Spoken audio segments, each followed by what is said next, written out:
We have lived through a global pandemic. 2020, what the fuck happened there? And through it all, there's only one show on the internet that is tackling the real issues, having real conversations with guests, asking the questions that listeners really want to hear. You're on the line, and I'm your host, Nathaniel Alkenfar. Welcome to the show. You are on the line. I'm your host, Nathaniel Alkenfar, and I'm sorry if this episode is trashed and riddled with a lot of noise, specifically the sound of vacuums. Apparently, the time that I decide to sit down and do a live recording here in my office is when the cleaning crew's here. And it's the only time that I really have to come down and dedicate actual one-on-one time with me and you, the listener. And it's just, it's a conundrum. Conundrum, that's a word that I don't think I've used in a long time. It's a word that we don't hear very often. Let's actually look up a conundrum, the actual definition of conundrum. Conundrum, a confusing and difficult problem or question. Well, yeah, I think that I used that correct, right? Question asked for amusement, typically one with a pun, and its answer, a riddle. I don't like that definition. Anyway, what were we going to talk about today? We can talk about my exciting guest coming on Thursday. The very first winner of Gordon Ramsay's Hell's Kitchen, Michael Ray, W-R-A-Y, not R-A-Y. And I'm very, very excited about this. It's been 2005 since the very first Hell's Kitchen launched. Michael was the very first winner of Hell's Kitchen. We're going to talk about then, we're going to talk about now, and everything else in between. The journey. He's had a very unique life. Some crazy things happen. And I cannot be more thrilled to have him on as my next guest on the line and really talk about, there's good times. There's bad times, there's sad times, and then there's some incredibly, mountain-moving, inspiring times. I think that it's going to be one of the coolest interviews that I've ever done, and certainly, I think one of the most moving and inspirational. I know I already used the word inspiration, but one of the most inspirational guests, not just for me to interview, but also for you guys to listen to, for the listeners. This is a guest that, when I search for guests to invite to the show, a lot of times I'll think of people that I really want to interview. And I become complacent, and it's really easy for me to forget about you, the listeners.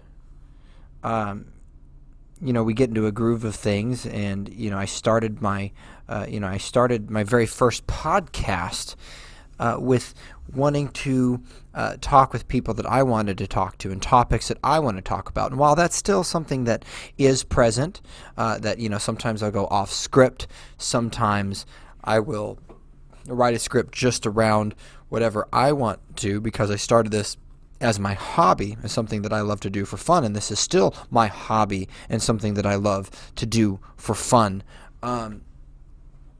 It's just really easy to become still very self-serving, because I think that I have an incredible amount, in my previous shows that I've done. On the Line is obviously my brand new show I'm really excited about, and kicking off the first real episode. Don't worry, you guys are real. Huh? What, this isn't real? Life is not real? I mean, I don't know if it is or if it fucking isn't. But No, you're real. This is real. Let's pinch ourselves. But the first actual real episode scheduled, where we do it with some sort of sense of professionalism, is going to be with Michael Ray. That's going to be the first, official episode of On the Line. And, I'm already trying to do a little bit of, promoting and marketing, and I'm trying to make it as authentic and organic as possible. As you know, anybody who follows me or my persona pages, you know that I love to build things authentically, which means they can kind of move a little slow. Because we're not out there buying fans. We're not out there just trying to collect numbers. We're trying to collect the right numbers towards what the content's kind of geared towards, even though I'm kind of off the wall and random, and anybody can step on the line. That's the whole purpose and mission of our show. But I've gotten way off track. For those of you who know me, you know I think that's why you listen to me, because, hey, what the hell random rambling shit is he going to get into next? And you like to make fun of me. So thanks for that. But for those of you who don't know me, welcome to it. That's what it is. I get sidetracked very easily. But I'm very excited because this guest is somebody that when I thought of, hey, this is the first guest that I want to invite onto my new podcast, onto the new show, On the Line, I wanted to have Michael Ray. And the immediate following thought after deciding, do I really want to pull the trigger before I send the invitation? Is this who I want for the first episode? It is... it was like, hell yes, because this is somebody I think the listeners would really like to hear. Somebody that my fans and my following from other shows that might bleed into this new show would want to hear. And I think it's a great way that's going to open the door to the show, not just because of the high profile that this guest is, but because of, I think that it's really going to help shape the direction of the show because of this man's personality. And for those of us that watched the very first season of Gordon Ramsay's Hell's Kitchen, he was somebody who was innovative. He was artistic. He was creative. He was someone who put in the hard work. Someone who I think can be admired in so many ways. And for those of you who don't know what happened to Michael after winning Hell's Kitchen, there's going to be, I think, some really crazy things that are going to blow your mind. And again, like I said a couple minutes ago, some very good things, some bad things, some very sad things, and then also some very inspiring things. And there's things that I don't even know yet, but they're going to be things of moving into the future. What does the future look like for Michael as well, not just present time? I really, when it comes time to allowing a guest to share their experiences, I really like to allow them to share all of it. The past, the present, and the future. That's why we here at On the Line, we do real interviews. There's not any major networks pulling the strings. This is managed by myself and also my firm, my office, and so I get to kind of direct and all of this content and creation. The great thing is it's online, so we really aren't censored. We don't have a filter. And also I try to do every interview where instead of a major network or a late night talk show or something like that, it's real questions with this like down home approach, as if we were sitting in my own living room, having a one-on-one conversations as if I have been friends with that guest for years, and just kind of allowing it to be a fluid and natural, genuine conversation. So I think that we're going to learn a lot of things together. And I can't guarantee you 100% everything that's going to be talked about or not discussed, because as I'm recording this right now, we haven't had our initial interview. So when I have a guest, we have an unrecorded initial interview that's just me and that guest, on the phone or on web chat, whatever, where we discuss kind of the direction of what the recording is going to be, what the interview is going to be, questions I intend to answer, questions that they would like to maybe talk about, some topics that they want to discuss, and both of our vision in a consultative, collaborative way together. And also, we discuss things that are off limits, because again, my show is not a gotcha show. It is a real, authentic conversation. And so anything that they don't want to be brought up, of course, I'm going to respect that guest and discuss those things. But I do have a really good feeling that some of the really crazy in-between things, I think that, and I hope that Michael's going to be okay with me touching on that. We'll find out tomorrow. Tomorrow I've got my one-on-one conversation with Michael, where we're going to discuss in detail the direction of the show and so forth. But there's also some really exciting things I believe that's happening in his life, if I've done my research correctly, that I cannot wait to allow him the spotlight on this platform to promote. And for fans of Hell's Kitchen, fans of Michael, all the way back from 2005, I think that you're going to be really, really excited about. Switching gears now, it is the Christmas season. That's right. Are you a Christmas person? Could you care less? Are you a Halloween person? No, it's a festive time. It's a good time.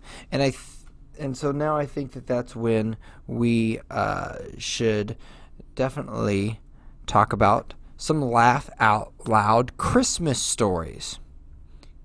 Everybody has crazy people in their family. Maybe you're the crazy person in yours. What is your laugh out loud holiday story? You can go ahead and send me those on the line on Facebook, facebook.com/onthelines show. Don't forget to put the word show after there, because somebody already had the URL on the line. How dare them, right? On the Line Show, facebook.com/onthelines show. Here is one that was submitted by someone to lovetoknow.com, funny Christmas stories. So this will be a repeat from another site that I was reading, and there's some interesting things in it that I think that maybe you'll find interesting or maybe you won't.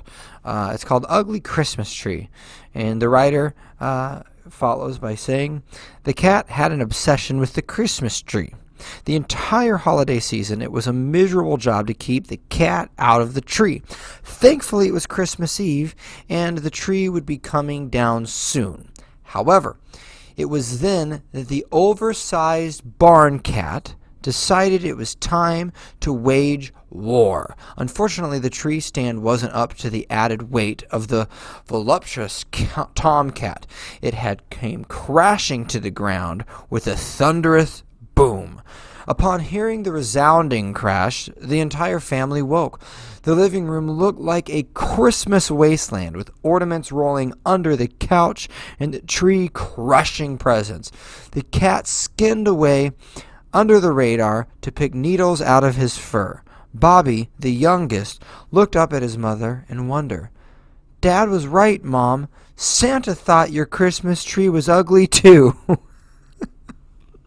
Okay. I have one question, though. What the hell was a barn cat doing inside of the house to even get access to the Christmas tree? So whether we thought that story was funny or not, I thought it was pretty cheesy. And, maybe I got a little bit of laugh because the boy ratted out the mom, mom, or the dad was like, Mom's Christmas tree is ugly. But besides the whole point of the story, how come nobody is commenting? I don't even know if you can comment on this site. I'm just really exaggerating the story. I don't know if there's a comment section or not. I haven't scrolled enough, to be honest with you, to even find out. But why is it the point of the story? What the hell is the barn cat doing inside the house? I mean, it wasn't like, look, I grew up in the country. I grew up on the farm. My grandparents had hundreds, maybe even thousands. I don't know. I was a fucking kid. I didn't keep count, but they certainly had dozens and dozens and dozens of barn cats. They ran all over. With nearly 300 acres, that was kind of a common thing, right? To have animals everywhere, unwanted animals. Stray cats show up, and now you've got litters of cats. And occasionally, barn cats would get into the house, but you would shoo them out with like a broom, right? But this cat that had an obsession, in order to have let's really break this down. This is what kind of person I am. So if you're new to this, you're like, what the fuck is this? So anyway, let's decipher this. The cat had an obsession with the Christmas tree. So clearly this family let this barn cat in all the time, right? Had an obsession with the Christmas tree. In order to have an obsession, you have to have an addiction. In order to have an addiction to something, you have to have it, you've had it, you've tried it once, and then you do it again and again and again and again. So there's an obsession with the Christmas tree. The cat's in the house all the time. The entire holiday season, it was a miserable job to keep that cat out of the tree. So obviously, there's the proof right there in the pudding that the cat was constantly coming into this tree. Because it was a miserable job the entire holiday season to keep the cat out of the fucking tree. Thankfully, it was Christmas Eve, okay, and the tree would be coming down soon. However, it was then that the oversized barn cat had decided it was time to wage war. The oversized barn cat. It wasn't an indoor cat. They didn't say the house cat, the family pet. It was a barn cat. So again, I gotta rest my case. Why in the hell are we not making this story about why is a barn cat even being allowed into this house repeatedly? Especially when you have Christmas decorations up and presents. Barn cats, by the way, and they also mentioned the name tomcat, right? The voluptuous tomcat. And I know I said that word wrong. It's one of the words I can't say. Okay, so get off my back about it. But it was a tomcat. Well, tomcats, if you know anything about tomcats, they piss on everything. So where in the story, how come there's only like 1.5 paragraphs of the story, the ugly Christmas tree? What about also the smelly Christmas tree that smells like cat piss? Because it was a tomcat. Tomcats piss on everything. He would have pissed on the damn tree. He would have pissed on the damn presents. He would have probably short-circuited the house. How come there wasn't a story about, hey, we didn't have any lights or power Christmas Eve because the fucking tomcat is pissing all over the circuit breaker. The circuit breaker's blue. Is this just me? Is this just my crazy brain? Anyway, do you have a laugh out loud Christmas story that maybe I could shred up, or maybe we're gonna laugh and I'll piss myself? Please send us a message. Facebook.com/onthelines.show.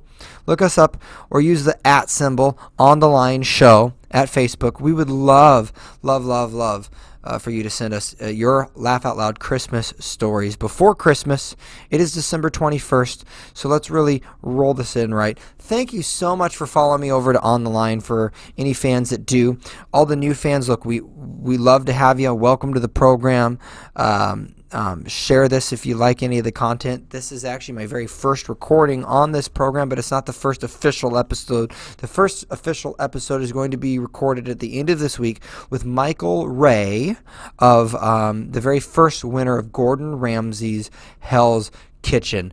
High-profile celebrity chef. I am absolutely ecstatic and thrilled to have Michael on, so please stay tuned for that. The show won't air at the end of this week. That date is it is to be determined, but I definitely will give you updates here on the Facebook page, On the Line Show.